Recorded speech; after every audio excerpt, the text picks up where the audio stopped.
Merry Christmas. Merry Christmas!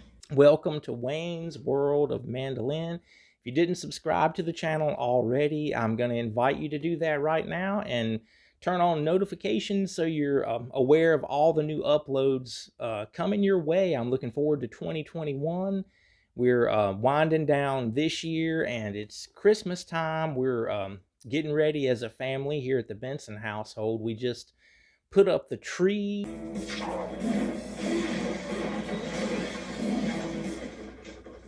A lot of sap in here. Looks great. Little full. A lot of sap. A few days ago, and it just reminds you of, the Christmas music that we all love. If you haven't ever checked it out, David Grisman's Christmas album, everybody that loves mandolin should be aware of that great recording that just brings around the spirit of Christmas. And, we all want to be with family.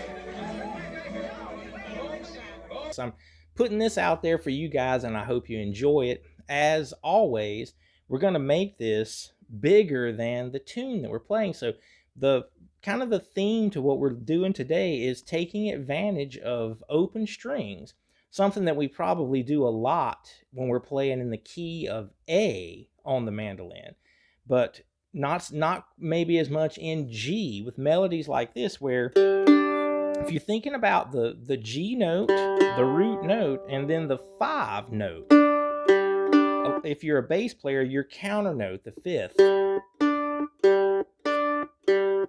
There's such important notes of the chord and such meat and potatoes sounds when you think about droning a melody the way that I am this one. I'm going to play through.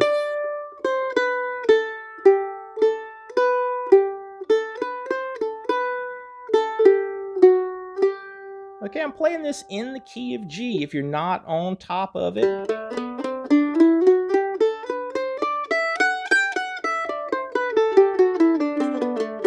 Get the G scale under your fingers really well. You could check out a video that I have that makes a big deal out of playing scales from the lowest interval of that scale.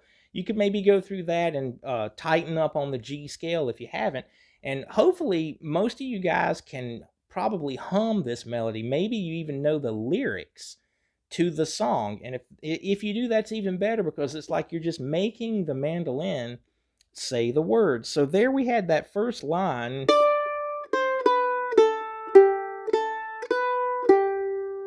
Single notes, and it works. That gets the job done. But listen to the difference.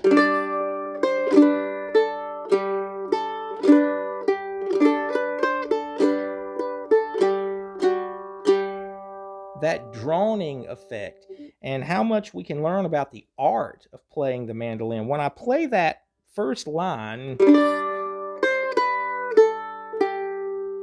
when I get down to that G note, I want to still be able to hear the top string sustaining.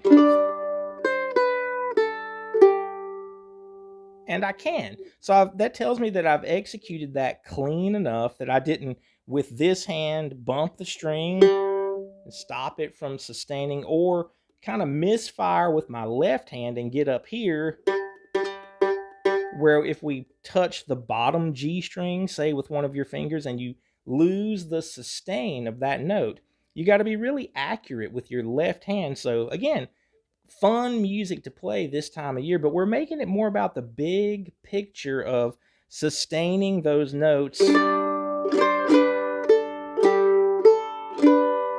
moving on into the melody. Listen to how much of the G note is sustaining. And there I played it again. But when I played the melody note on the A string, you could still hear the G. So it just blends all of this together, almost like if you had a sustaining, if you were arranging this for multiple mandolins to play together, someone could be sustaining that note on the mandolin. It's like we're trying to come up with an arrangement like that to make the melody sound bigger.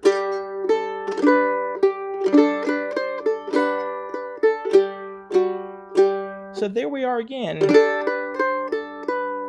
After I play through that part of the melody, listen to the G string and the D, both of them. They're still going to be sustaining to kind of make a bed, kind of a tonal bed for these melody notes to lay in.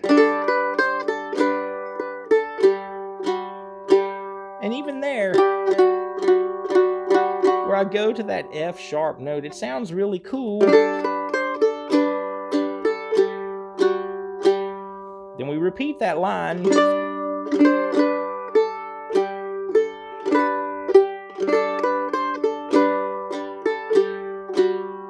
Again, even though it's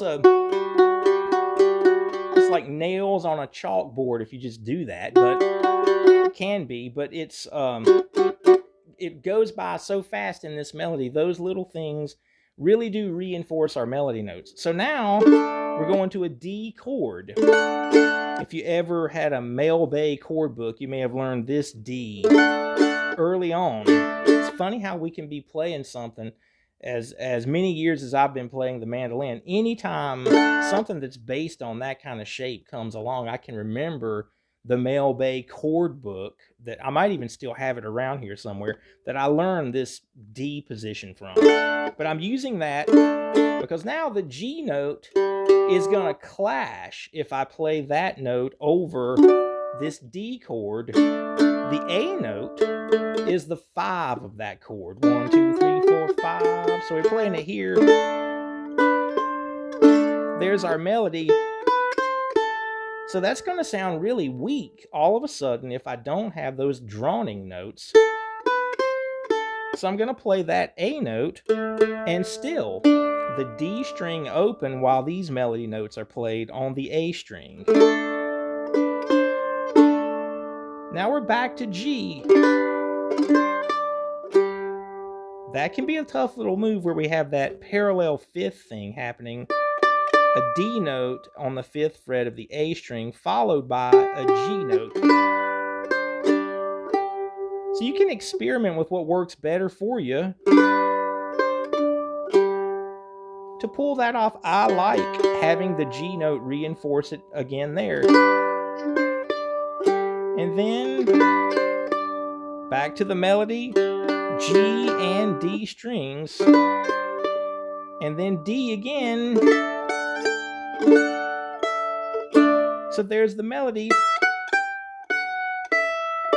The whole time I'm playing that, the A and the D note. Again, that's the 1 and the 5, just a different inversion of those notes. The 5 note is actually lower than the root note. And you want to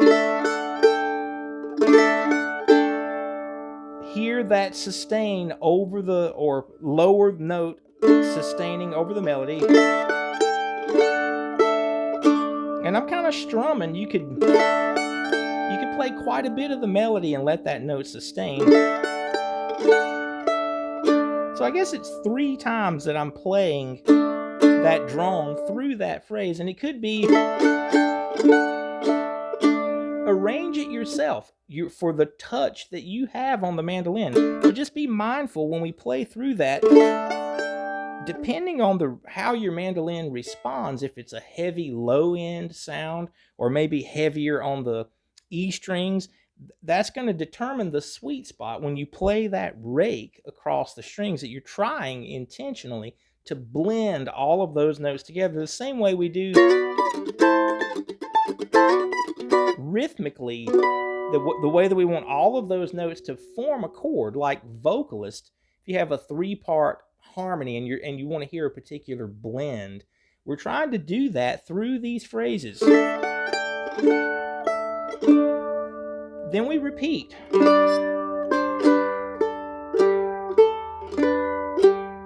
Same phrase again, and then I'm going to play all the way up to here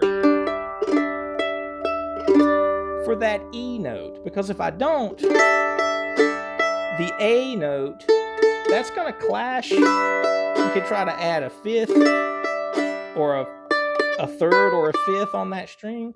None of those really work to me, so I'm just going to play the E note on the 7th fret of the A string. That way the G and D are still right above the string that I'm playing the melody on.